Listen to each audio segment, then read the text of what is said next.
I'm bigcal. Welcome to my world. Today is another recent video games pickups video, and it is all about PlayStation 5 games. So I've got a nice big pile here. So let's start then with the, I believe, the earliest pickup in this video. And you can tell how long I've had these waiting to finally do in a video, because obviously I was ill for a year, blah blah blah. So yeah, it's taken me a long time to get around to this. I got this on launch day release, played it, loved it. Astrobot. No doubt you've heard so much about this game already, so I'll keep things fairly short. Astrobot is the best 3D platformer that I've ever played that doesn't include Mario. Yep, I said it.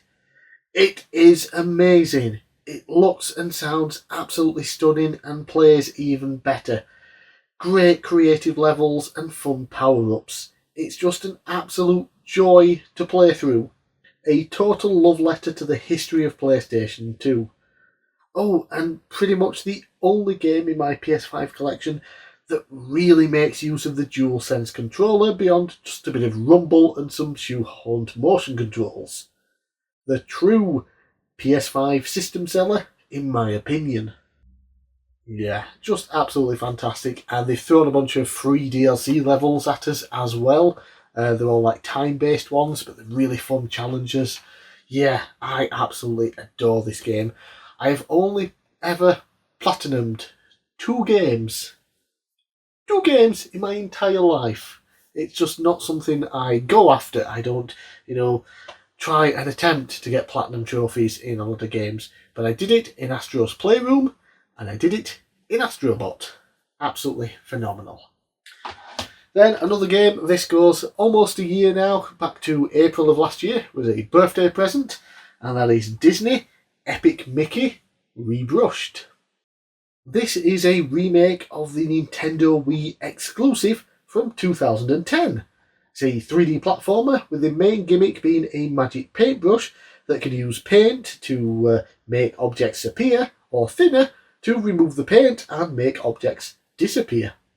So basically, Mickey travels through a magic mirror and accidentally destroys a world created to house forgotten characters.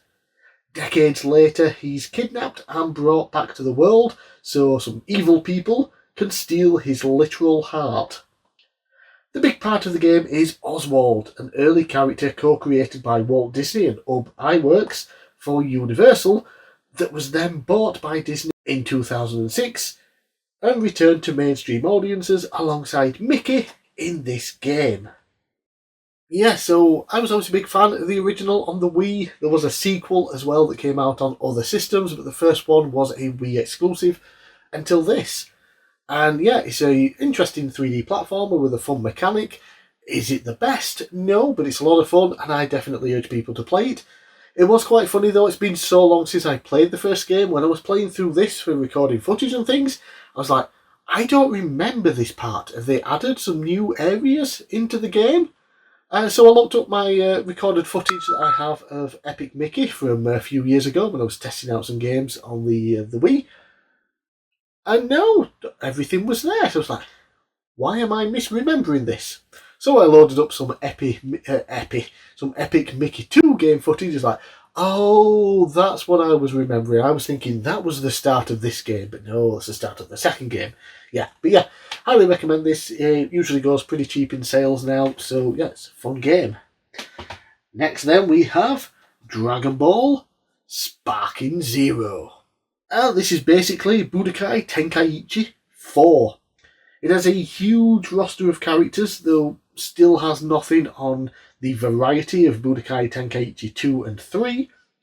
And there are also tons of options and crazy battling. The story mode features a number of what-if scenarios that can be unlocked by meeting specific requirements in certain fights, making things much more interesting than just playing through the story again. Plus, we also have Super added on, which is pretty new for the most part, certainly in this style of game. I have played this for about 18 hours, but unfortunately a new RPG came out, and I moved on from this game. but I do want to go back and play through the entire story of this finally. Unfortunately, I tried to play the game a bit more just to write about it for this video, and I've already forgotten how to play most of it, so I definitely need a refresher. Yeah, so I was really excited when this was announced. It was basically Budokai Tenkaichi 4, and I love the Budokai Tenkaichi games, especially 2 and 3. The roster, while it obviously has all the new super stuff and some of the new movie stuff and things like that, it is missing some of the original Dragon Ball characters and some of those movie characters as well. It does have some, but it's missing others. So it would have been nice if they just had everyone from the other games and all the new characters into it. But yeah, maybe we'll get some in some future DLC, because they are releasing DLC and things for this. But yeah, as it stands, it is a really, really fun game. A lot of characters in it still to play, and the story mode is really cool too. Next then we have Metaphor ReFantasio. While we wait for Persona 6, Metaphor ReFantasio helps to fill the void in a classic Atlas JRPG way.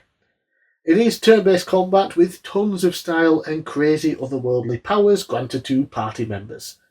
Then, on top of that, an absolute batshit crazy, insane plot that starts out fairly standard at first for these types of games, and then bam!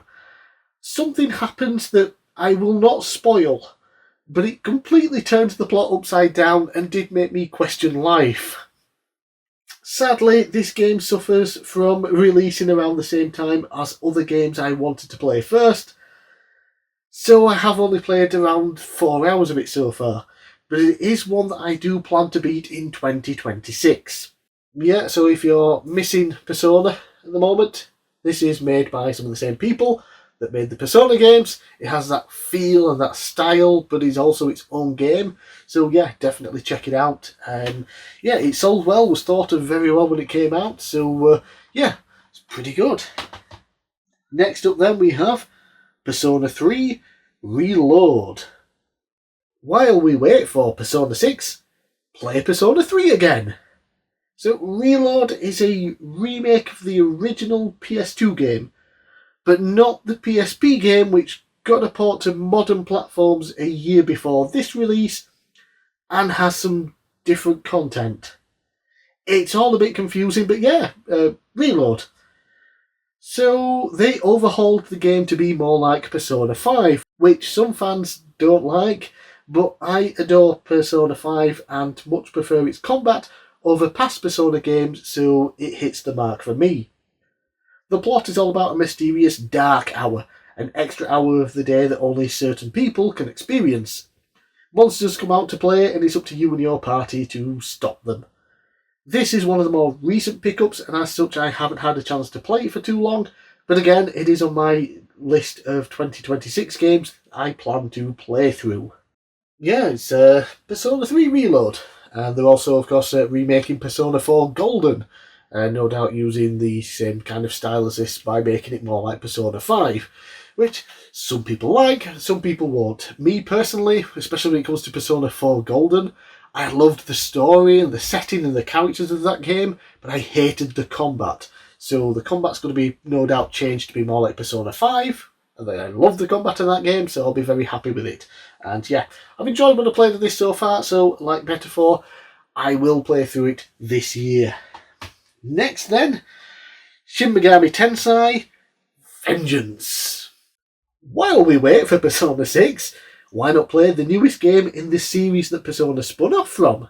Like pretty much all the Shin Megami Tensei and Persona games, you start off in a school, but then some crazy world-ending event takes place and you wake up to a wasteland. Gain some supernatural powers and head out to find out just what happened. Along the way, battle monsters and recruit them, Dragon Quest style, so they join your party to battle alongside you. This Vengeance release includes a whole new story, but I haven't played through the original part yet, so it's something for me to play in the future. I do intend to play through this at some point, actually on the original basic release on the Nintendo Switch. Maybe I'll play the normal release on the Switch and then the Vengeance version on here. I don't know yet. But it's not the biggest priority for 2026. I'll play it if I get to it, but I'd much rather play some other games first, so we'll see. Next then, this was a Super Rare Games release, and they're kind of like the UK version of Limited Run. They pretty much just do Switch and PS5 games now, and this is Postal Brain Damaged. Postal Brain Damaged is a spin-off title to the Postal series, which takes place inside the mind of the Postal Dude.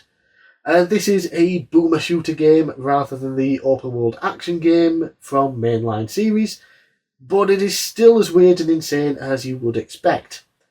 Sure, it's not the best example of a modern day boomer shooter, but fans of the Postal series should get a kick out of it, like I seem to do, even though the footage here, I'm absolutely terrible at it.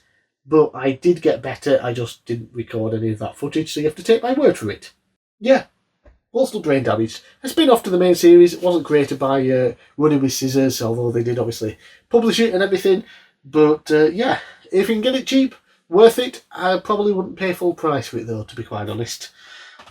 Although I could say that about every Postal game. As much as I love Postal 2, get it cheap. Right then, next up we have some interesting titles that didn't think I would ever talk about here in a video, but here we go. The Smurfs Mission Violleaf. This is a 3D platformer set in the world of Smurfs. Gargamel got his hands on an evil plant called the Violleaf and is using it to trap Smurfs and poison the forest. It is your job to smurf your way through levels, saving Smurfs and getting rid of poison using a sort of mix between Flood and Poltergust from Mario Sunshine and Luigi's Mansion. Sadly, it's kind of boring, and I gave up after a while. I really didn't play this for too long, and it seems most people do agree with that. So thankfully, I did get this dirt cheap. Yeah, but it could have been better. Yeah, unfortunately, not really a fun 3D platformer. But it did get a sequel, The Smurfs 2. The Prisoner of the Green Stone. This is a follow-up to the previous game, and it is everything a sequel should be. It features a better story, much improved gameplay, and best of all, it isn't boring. The game is very much a Ratchet and Clank clone with its more action-orientated gameplay and the different weapons, while still maintaining some fun platforming challenges too.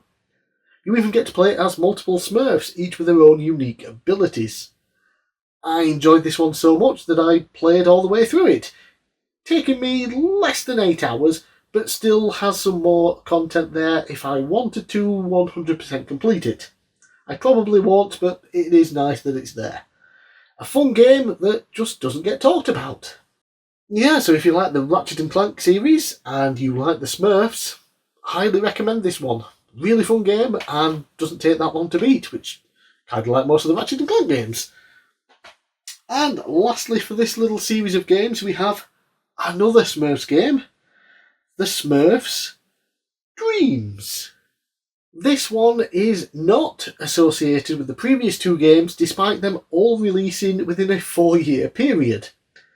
This time the game is a Super Mario 3D World clone, and wow, is it good.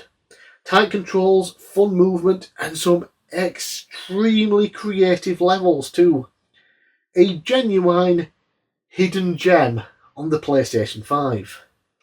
There is a free demo of this game which I highly advise you to check out, as it does highlight some really great levels, so check it out and see if you like it. The only downside is it is very short, taking me just over 4 hours to beat, but it was a fantastic 4 hours. Yeah, I was very surprised at this one. I mean, I remember seeing it get announced and it looked like, oh, that looks like a fun 3D platformer, but it's probably not going to be anything special. I played the demo and I instantly fell in love with it after, I think, maybe the second demo level. Because the demo doesn't just do level 1, level 2, level 3. It introduces some levels from later in the game for you to play through and test out. And there are some very creative levels that not even Super Mario games have done. So yeah, I was very impressed with this one. Really enjoyed it. And this here is the Reverie edition. It comes with a nice little slip cover, a lenticular cover over it, and I think, yeah, it comes with some stickers in here and a digital art book and soundtrack as well.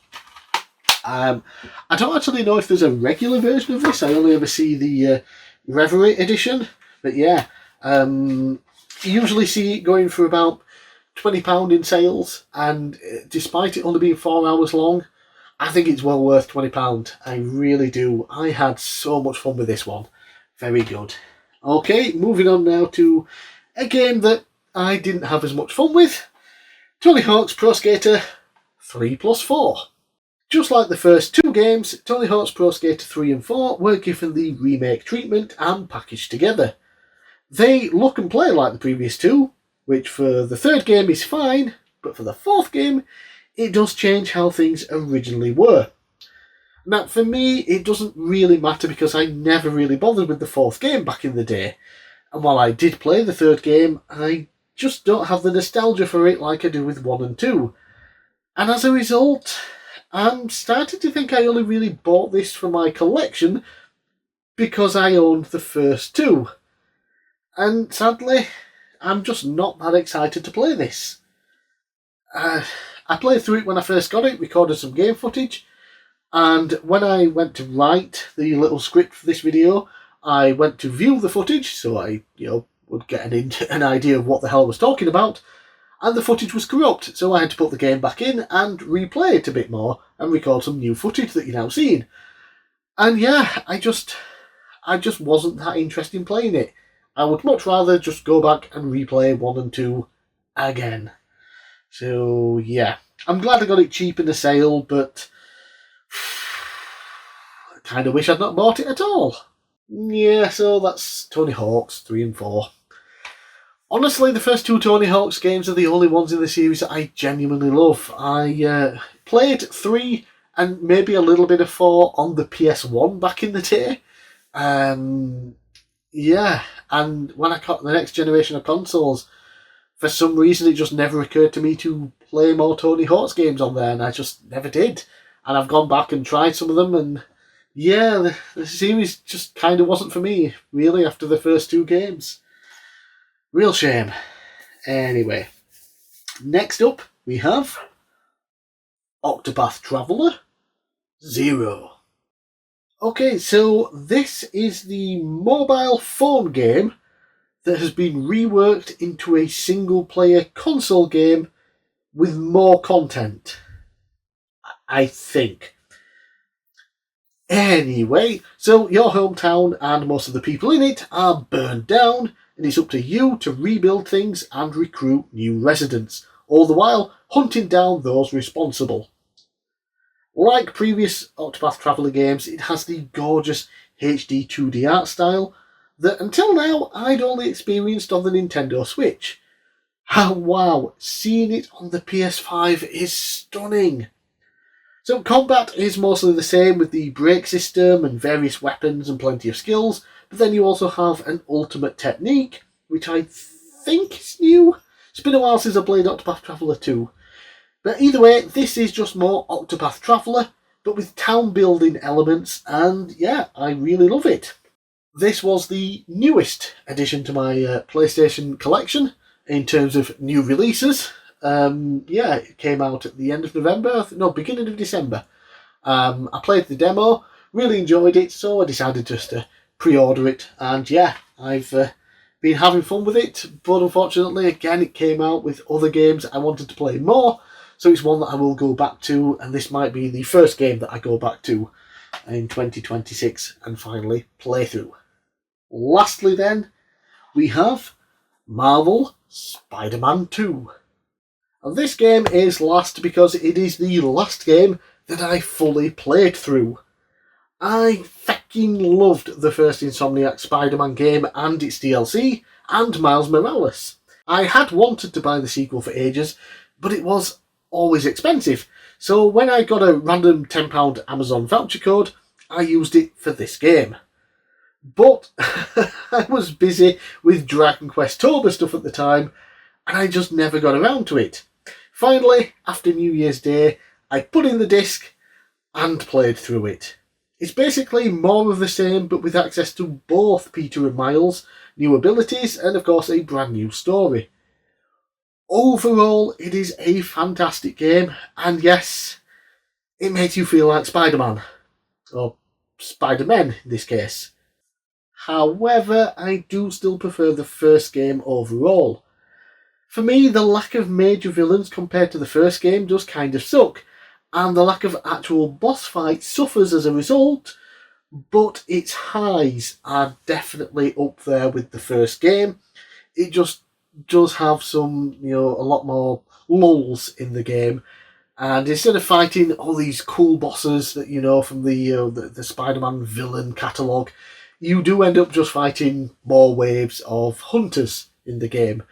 And that does kind of get very repetitive. So yeah, while I do have some issues with the game, overall it is fantastic, and I was so close to getting it to 100%. It's much easier and quicker to do than the original game. I checked out how long I played the original game for. Now that had 3 sets of DLC, I believe, and that took me about 75 hours, and I don't believe I've come that close to 100% in it. There's still a lot for me to do in there if I ever want to go back to it. This game, I'm at about 98%, and it took me about 25 hours. Yeah, so definitely a smaller game. And the reason I haven't done it is because of these 2 drone missions that are very, very difficult. And I tried them maybe about an hour, going between the 2, trying to beat them, and I couldn't do it. And I thought, I'm not having fun. I don't get anything for 100% in the game other than a trophy, a digital trophy. So like, I'm not having fun anymore. Why bother? So I just looked up a video of what happens when you complete this specific set of missions. It's like, oh, that's cool, but it wouldn't have been worth it when I finally did it. So yeah. But overall, really, really fun game. Lots of setup for a future game. There's definitely going to be a third one, I believe. But the next game in the series from Insomniac is going to be Wolverine. Hopefully still coming out later this year. And that'll be a very nice change to go from Spider-Man to Wolverine. Take a bit of a break from Spider-Man after 3 games now. So we'll get to Wolverine. Hopefully that'll be nice and cool and very bloody and violent. Although there was some violence in this game I was not expecting. Yeah. But Spider-Man 3, I'll be very happy when that comes out as well. Who knows if it'll even be on the PS5 though. Whew. Anyway, there we go. My PlayStation 5 pickups going back about a year and a half for some of them. Yeah, had them for a long time, and I'm getting very close now to finally showing off all the games that I bought during my year of being ill and being unable to record videos. I think I've only got 2 more to do, 2 more videos, and then I'll finally show everything off. I'll have caught up, and I can just do pickups videos as and when I have enough stuff for a video. So, I'm bigcal. Thanks for watching. Let me know down in the comments below what you thought of my PS5 pickups. Let me know what you bought for the PS5 lately, and I'll see you again next time.